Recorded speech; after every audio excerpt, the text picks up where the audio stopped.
All this week, we have been taking a look back at the positive news stories of 2018. And so far, we've focused on achievements in the environment, business, and yesterday we were talking culture with James Franklin.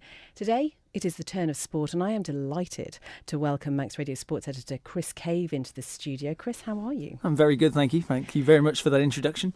We've been thinking about a Christmas name for you. The best we can do so far is Christmas Grotto. Get it? Do you get it? Ish? No, okay. Instead of tenuous link to cave there, but yes, okay, I'll take that. All right then. But you have been looking back at some of the highlights. I mean, it's really difficult to condense them all into a smaller number, but we have got what we think is a top five. And it starts with what is always a really key point in the sporting calendar and something many people have taken part in, Chris. Of course, including you and I. Yes, that is the parish walk. It's a staple event now on the Manx calendar, isn't it? So many people taking part. And this year, the weather played ball as well, didn't it? It was baking hot in Peel, where I was, bringing updates throughout the day. And Richard Gerard was the man who won for a fifth time, an 85-mile gruelling course, as you and I know. It isn't just putting one foot in front of the other, as many people think who haven't taken part in it before. It's a lot harder than that. It tests your mental and physical strength, and just to get to Peel, I think. Don't say just to get to Peel. Don't say it like that. Please don't say it like that. But yeah, Richard Gerard did it in a time of 15 hours, 25 minutes and 10 seconds. He was finished by 11:30, so still had time to get to the pub for closing, so for last orders. So yes, Richard Gerard winning his fifth parish walk is number 5 on the list. Right, okay, we're going into number 4 now. And this is the fact that, some sports teams, they go through difficult patches, and this is reflected in number 4. They do, yes. I think Manchester United fans at the moment probably a bit, they're not too happy, I don't think, many of them, with Jose Mourinho, thinking they're going through a bit of a sticky patch. But for one rugby side on the Isle of Man, they went an incredible 532 days. That's almost a year and a half without registering a victory. So, okay, that might not be a good news story, but the good news is that in 2018, they did win for the first time on the 24th of March. They beat Aldershot.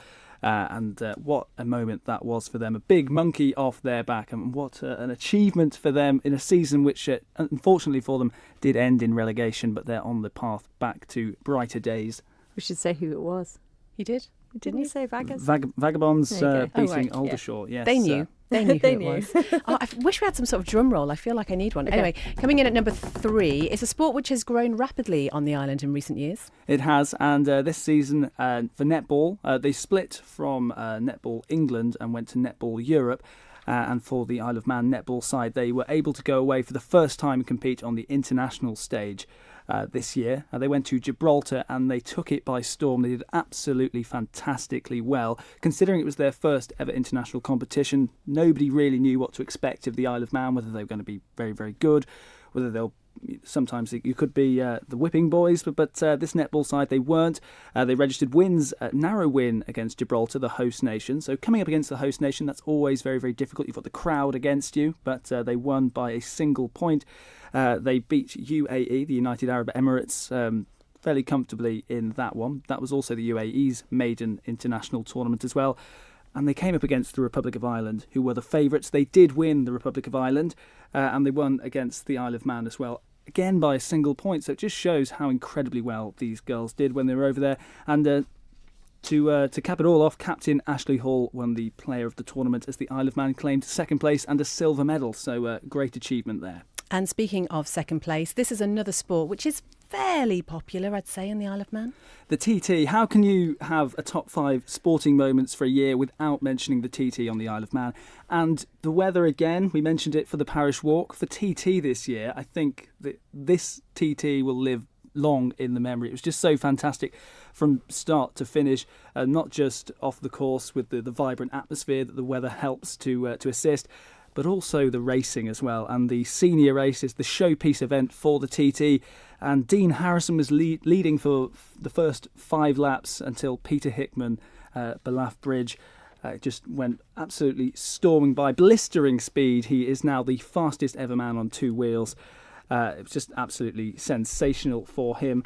Yes, I think you have to say, trailing Harrison for majority of that race, and then a lap time of 135.492 mile per hour lap. It's just absolutely That's incredible, quite quick, isn't it? Yeah. That's quite quick. Which led you to coining a nickname for him, which is what? Well, he's Hickman the Quickman, isn't he? Oh, I love that. Very good. Has to And be. drum roll, Christy. Okay. Shooting in at number 1. See Very, what I very did? nice. See Great what I link did? there, Beth. Thanks. Yes. It was a Commonwealth Games year, and for any athlete representing the Isle of Man, you can't represent the island on a greater stage than at the Commonwealth Games, a massive global international multi-sport event. And we're a tiny island going up against the likes of Australia, Canada, New Zealand, South Africa were there as well, England, Scotland, Wales. And we got a medal. We were there for it at the Belmont Shooting Centre on Australia's Gold Coast. And again, the conditions there for the shooters, not only battling the heat, which was searing heat in Australia, they had to battle the wind as well, which does play a massive factor in how the performers or how the shooters get on. And Tim Neal had the agony of narrowly missing out on a medal at the Rio Olympics 2 years prior. And you say it's good news stories. Often in sport, the best stories are when you've come back from the brink or when you've had a major setback and you come back against all odds. I don't think it was quite against all odds for Tim Neal, but he needed a flawless shoot in his final round of qualifying, which he got. And then in the final round, he shot 70 to win a silver medal. And what a fantastic day that was for the whole of the Isle of Man, because whether you care about shooting or not, whether you know anything about shooting, to be on the medal table, a small nation, 80,000 people, with the likes of Australia, as we say, who, I mean, they stormed. It was their home Commonwealth Games, and they did lead the medal table. But just to be on that medal table, to be there, a very, very proud moment for every Manx person. So I think for Tim Neal winning a silver medal in the double trap of the shooting at the 2018 Commonwealth Games, that has to top the list.